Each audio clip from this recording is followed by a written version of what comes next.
Hotel Gamara Makassar bersiap menyambut bulan suci Ramadan 1446 Hijriah atau tahun 2025. Hotel yang terletak di Jalan Metro Tanjung Bunga ini pun menghadirkan menu buka puasa bertema Kampung Nusantara. Sesuai temanya, berbagai sajian Nusantara dihadirkan, mulai dari makanan pembuka, utama, hingga penutup. General Manager Gamara, Rizky Amanahras mengatakan suasana tempat buka puasa juga akan disulap layaknya kampung. Adapun menu-menu yang disajikan seperti aneka takjil, es buah, gorengan, dan berbagai kue.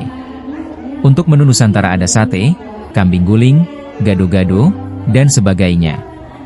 Chef Hotel Gamara, Dadang menambahkan bahwa yang menjadi spesial dalam menu buka puasa kali ini adalah ada banyak pilihan sambal. Total ada 12 sambal yang disiapkan, seperti sambal kemangi, dabu-dabu, sambal matah, sambal tumis, hingga sambal ulek. Sambal-sambal yang disiapkan adalah tradisional khas kampung, tambah Dadang. Hotel Gamara menawarkan paket buka puasa kampung Ramadan dengan harga Rp159.000 per pax.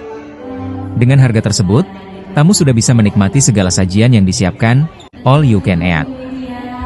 Menariknya, tamu yang berbuka puasa di Hotel Gamara juga akan dihibur live music setiap harinya.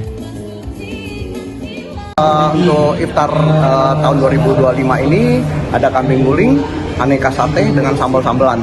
Di mana sambal-sambalan itu saya ada 12 macam sambal yang mungkin di hotel-hotel yang lain tidak menyediakan itu 1, 2, 3 macam aja sambalnya, tapi kita ada 12 macam.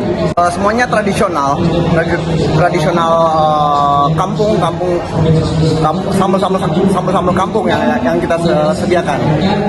Ada sambal kemangi, ada sambal tempe, ada dabu-dabu, ada sambal mata. Download Tribun X sekarang, menghadirkan lokal menjadi Indonesia.